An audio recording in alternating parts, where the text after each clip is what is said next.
Hello, everybody, and welcome to Personal Development Productions, PDP.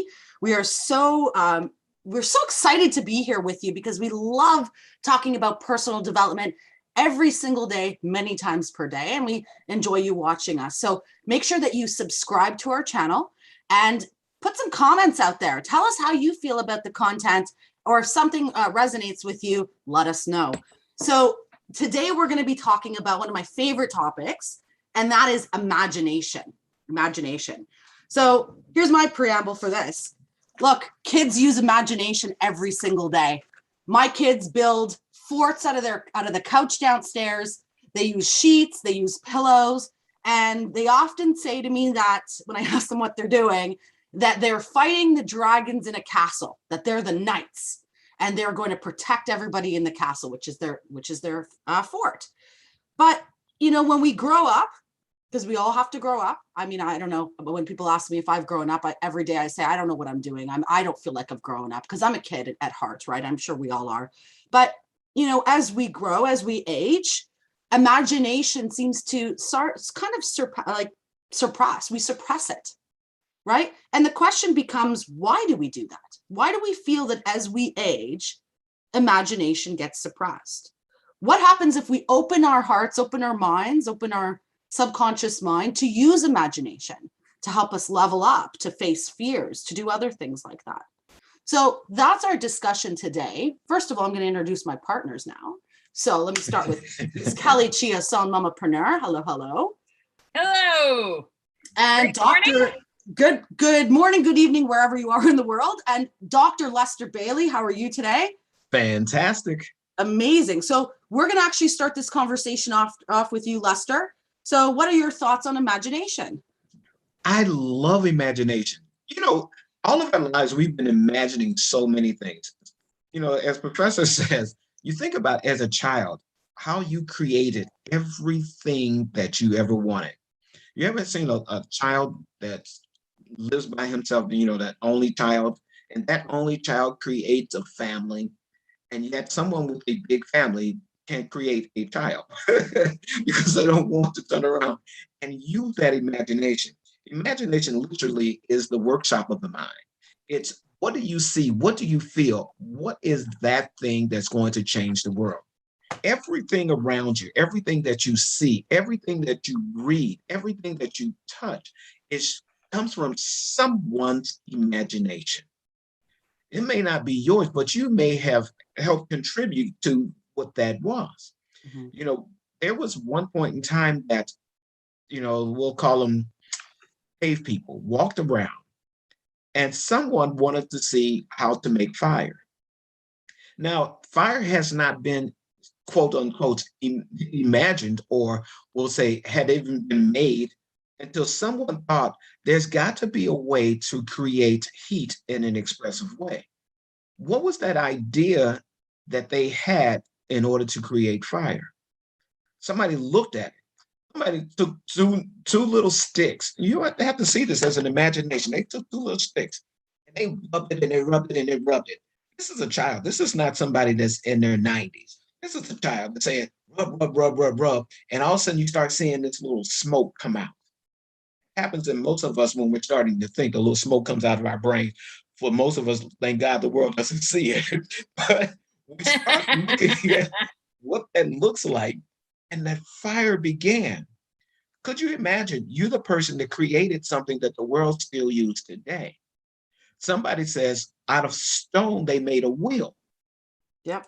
These things did not happen prior to. These things were created with someone's imagination. Some of us can take someone's thought, someone's own creativity, and make it better. We know that they can make it better. Otherwise, we would still be walking around on donkeys or asses, you know, depending on what you really want to say. I do know there is a difference between the two. Yeah. You know, we're not going whatever around, you call it. It's okay. Some are soft and furry. They protect your farmyard animals. Others are naughty. But because we do that, we use our imagination, it helps us to grow where we are. You don't have to invent the wheel, but you can create different uses of how you use it. Right. Yeah. You don't think about a toothbrush. Somebody actually created a wheel to make sure that that little thing that you hear, especially if you have an electric toothbrush and you hear the zzz sound, it's not a cattle prod this time, but what you use when you're moving in your brain says, what is it that you're really ready for? When you were sitting on the beach or you're looking out at the mountains, what is it that you create that you can see? If you look into the sky right now, just put your head out the window, look into the sky. You can create something that's in your imagination that you've already seen 1,000 times, and you can watch that form change. See, we talk about synthetic creations and how that imagination used, how many, combinations of things that work together. But when you're sitting by yourself and you're looking at a cartoon, anybody remember old cartoon called Flintstones or Jetsons? And somebody says, you saw that flying, especially with the Jetsons, that little flying car. And then they took that and they put it in a movie with Michael Keaton and Back to the Future. And you still see the flying car. It's getting closer because someone's imagination has started doing that. There was a television show years ago with a car called Kit. And I remember that car, I can't think of the name of it. It was a Trans Am that you could talk to you. And you're like, a driverless car. How many of us ever wanted a driverless car? I mean, we're not in the car driving, the car would just pick us up and take us anywhere. Today here in the state of Arizona in the US, we have them on the road, cars without drivers. Electronics has taken us to that area. Elon Musk turned around and put up, of course, a spaceship. Ideas from the creative mind will we have to say, what's the next level of our creation? Are you ready to create? Because you have the tools to do it. You may not understand what you're creating, but start with 2 sticks and see where you go from there. Mamapreneur, what are some of your thoughts? I love imagination. It is one of my favorite things as an individual and as an entrepreneur, as a mother. I just love it like nobody's business. We all start being fueled by imagination because we have it in our books, right? When we read books when we're little, we all remember Dr. Seuss. I just love it. The ability of the mind to be creative ends up as an ability to be very, very resourceful when we learn to use the faculty of our brains, that action of forming new ideas and taking images and concepts that really light up our senses, and how we use those, to just build I guess our reality really is essentially what it is. I mean, Lester, those examples that you gave are exactly that. It shapes our imagination. We start with this visual, we feel it, we see it, and then you conceptualize it. And it does turn into our reality. It shapes the way we see our reality. It shapes the way we see our future. It shapes the way we form expectations. It shapes the way we think of what our hopes in our current life. What are your hopes? What are your dreams? You hear that all the time. What are your dreams? Our how we build our actions, how we form our habits, how we, really day to day wake up and go to bed with behaviors. What are the choices that we're making? This comes from our imaginations, even if it's negative things. What is that? We've talked about this for years, whatever, if it's, oh my God, I'm having a brain fart on this Thursday morning. Partners, what is that? If it's, if you think you can, you can. If you think you can't, you can't. Either way, you're right. Right? I don't think it goes exactly that way. How's it go? Did I say it right? It was good enough.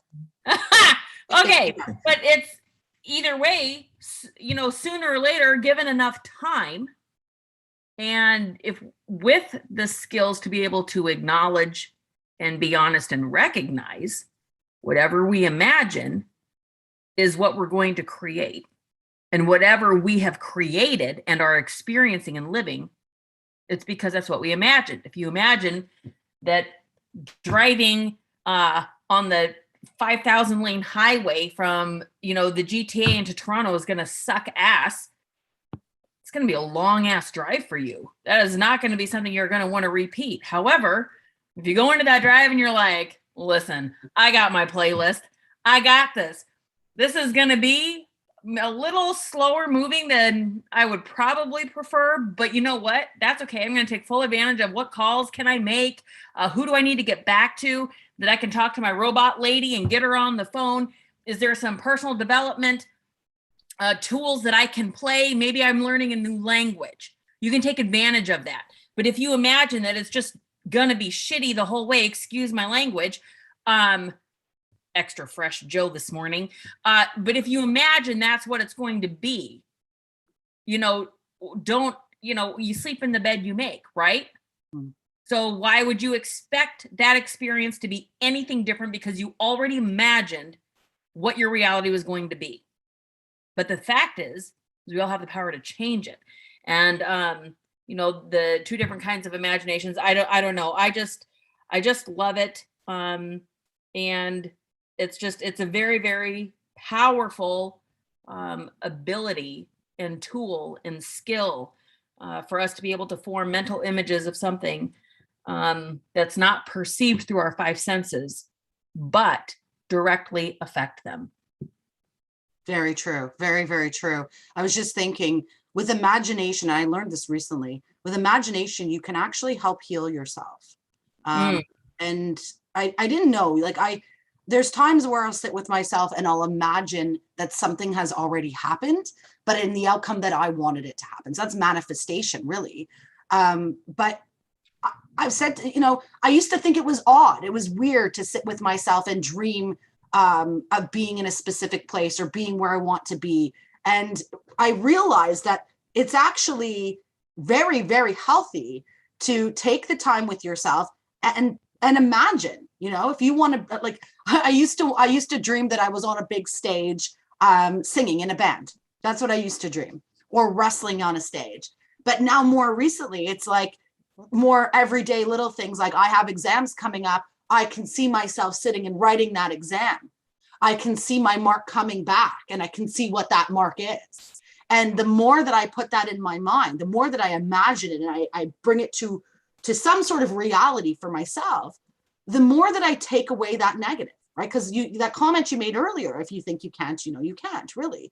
And that's the issue. When we put the negative in, often the negative happens. That's the problem here, because we've already set ourselves up to failure. We've already done that.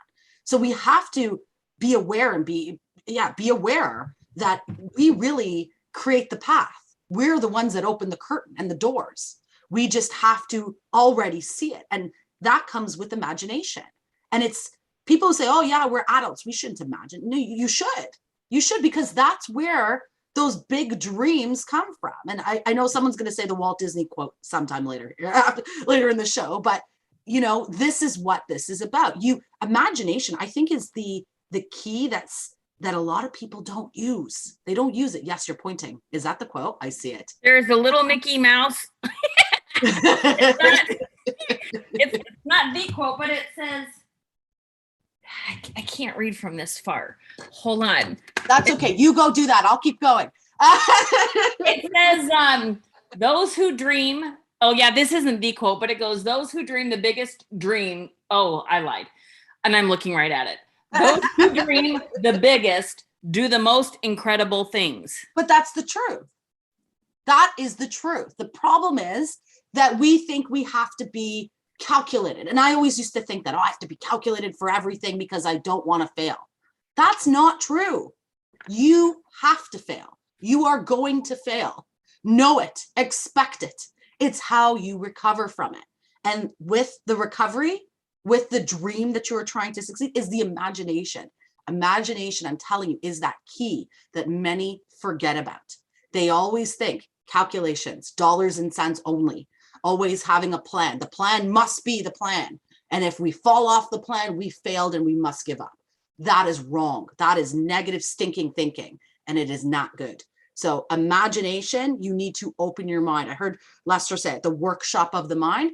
Look, it is. It's the workshop. Imagine the North Pole and Santa's Alps in the workshop. Well, you have a little workshop up here, right? It's you and your the little versions of yourself creating that big master plan and how you're going to achieve it. And if you think it sounds weird or odd, that's okay. It might be at first. But as you try to use your imagination, don't close the door, open your eyes, think like a child would think, then you can actually achieve much, much more. And I'm telling you, I've for my exams specifically, I have exam anxiety. Every time I have an exam, I'm always imagining, I'm putting myself in the place that I've already done it. And I come out, I'm like, oh, I feel so good doing it. And then I feel good after. I've taken away that negative. I've removed it because I'm aware of it. But you have to find out how to use it in a way that can help you, right? It's not silly. Trust me. It is really an amazing tool that if you know how to use, can take you very, very far. Lester. I have to jump in super quick. Okay, not Lester. And Lester, you'd be great because you've talked about, I mean, we've all talked about this, but Lester, you've talked about this a lot.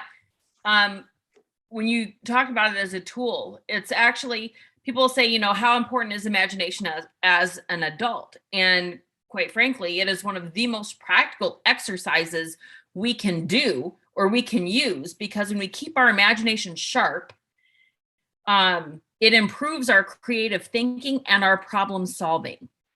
And we've said it, and I know Lester, you've touched, we all touch on it a lot, but I mean, you have too. I mean, your years of expertise has really lent you to so many phenomenal examples of that specifically. It's, every single day we wake up, our day is full of consecutive opportunities that we need solutions for. So if you're solution oriented, that imagination is going to serve you very, very, very well. I'll leave that there because I just love it, Sam, that you mentioned that. And I'm like, whoa, what? Deja vu. But it's funny, if you can imagine it, think about it, dream about it, believe it, and finally dare to do it, that's where your imagination really takes off. You imagine one day, here's a man that decided to draw up a cartoon, right? And he says, these cartoons are going to take over the world. And people looked at him and said, there is no way in the world that you're going to be able to pull that off. No grown person would want to take time to think about drawing a cartoon. So this man went out and he took his sketches to people and he wanted to see them. He had lost his mind 3 times, as the saying goes. He had gone through many of bankruptcies to pull off this idea about this cartoon sketch. People are going to love this. Their characters, they are just taking off into the world. And today we're looking at all of these cartoons, but it all started out with a Mickey Mouse idea. Could you imagine Walt Disney had a Mickey Mouse idea that you can turn around and draw a cartoon and people will love him. And yet your children are still going to his parks today. And Walt Disney is long gone. Yep. His idea, his imagination for the world to enjoy the little things in life so that way their dreams can come true. Ooh, that's a quote. Professor Glass says, what is that quote? The dreams are coming true because you imagined what it was. Mm-hmm. And one of my favorite stories about imagination, you had a druggist, who owned a little drugstore, and he had his clerk inside the place. And the druggist wanted to, of course, retire. And everybody's like, oh man, you're going to retire. He says, yes, it's time for me to retire. And I have a secret recipe that could take care of you and your entire family.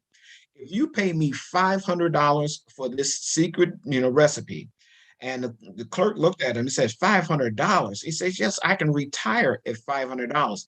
Now, in your imagination, you can imagine retiring off of $500.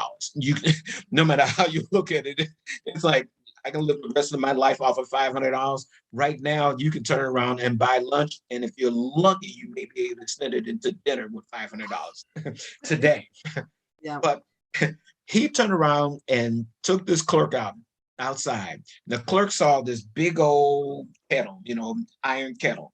It had fire under it, and he had a big old wooden spoon. He says, with your imagination, this could take care of you and your family. And the clerk looked at him. It's like, okay, I'll bite. What is this going to do? So the druggist gave him everything. He just put it all inside of the pot and he began to stir. What he was stirring wasn't the ingredients, he was stirring in his imagination. He says, with my imaginations, I will be able to have people have bottles. They can drink out of bottles. He says, I'll change the sugar industry. I'll have the sugar industry just build up. He says, people taste buds will just wait for this every day and I can just have it. And he's just stirring it in more and more of his imagination. And the clerk was sitting up there looking like $500. That may be a lot of money, but with my imagination, I can see so many people in my town being taken care of. And you all are asking, like, what are you saying, Lester? Here it is. Most of you drink this product today. Drink this same product, that same imagination. And, they build a song, and I always love the song behind it. It's just like, I like to teach the world to sing in perfect harmony. Thank you. My partners know. I like to buy the world of Coke and keep it company. That Coca-Cola started out with $500 investment. Think if you could have turned around and put $1 with that, how many trillions of dollars would you have today? Exactly. Coca-Cola made a product. That was the creative imagination. The synthetic imagination came from Pepsi. So you never thought about the orange juice that you buy comes from Coke and Pepsi. Somebody used their imagination. One of the drinks that you love is into what your body's saying, I'm getting all of my electrolytes and what have you, the Gatorade and the Powerade, Coke and Pepsi. They kept their ideas going because the imagination never stops until you stop. Yeah. Never stop being the best person that you can be all the time. Take that into the next level of your imagination and create. No matter what age you are, be it if you're 2 or you're 102, you have the power to change the world because you're crazy enough to do it. So, as my partners would say, final thoughts. Final thoughts, ladies. What are you thinking? Imagination will take you everywhere. Awesome. It's true. It's true. Don't shut the door. Don't throw away the key. It will take you everywhere. And honestly, don't stop building those couch forts. Don't stop fighting those dragons, and don't stop pretending you're on stage like I think I am, singing a song. All your dreams can come true if you have the courage to pursue them. Make sure that you like us. Make sure that you hit that little schedule bell over there so you know when we're coming on. Share this with as many friends as possible. Use your imagination to help further someone else's imagination. You'd be surprised that all that we can do is always with you. Until the next time, you all take care and have a wonderful